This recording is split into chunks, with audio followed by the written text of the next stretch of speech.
નમસ્કાર, હું છું અંજલિ બારોટ. આપ જોઈ રહ્યા છો જીએમ ન્યૂઝ ગુજરાત. નજર કરી આજના મુખ્ય સમાચારો પર. અંકલેશ્વરના જૂના બોરભાઠા બેટ ગામના નર્મદા નદી કિનારે દશામાની પ્રતિમાઓનું વિસર્જન કરવામાં આવ્યું હતું.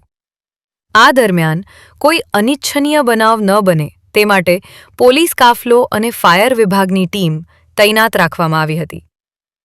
10 દિવસનું આતિથ્ય માણ્યા બાદ દશામાને વિદાય આપવામાં આવી હતી.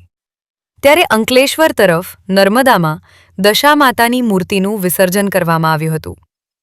આ દરમિયાન જૂના બોરભાઠા બેટ ગામના યુવાનો clean Bharuch clean Narmada group દ્વારા નર્મદા નદીમાં પ્રદૂષણ ન ફેલાય એ માટે પૂજાપો એકત્રિત કરવામાં આવ્યો હતો.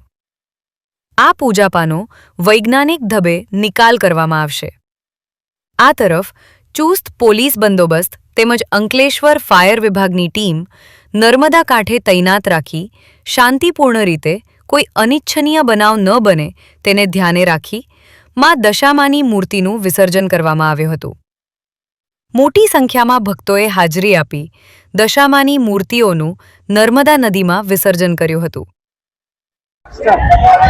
સૌને નર્મદે હર. હું Jay Kishansinh Parmar, team clean Bharuch clean નર્મદાથી.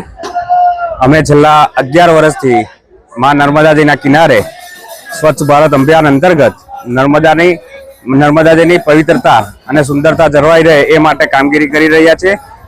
ખૂબ સારી રીતના 11 વર્ષથી આ કામગીરી ચાલી રહી છે.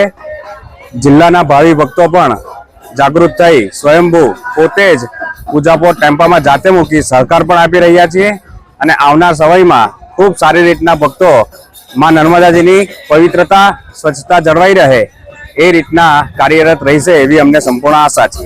નર્મદે. જીએમ ન્યૂઝ ગુજરાત સાથે ધર્મેશ રાણા, અંકલેશ્વર.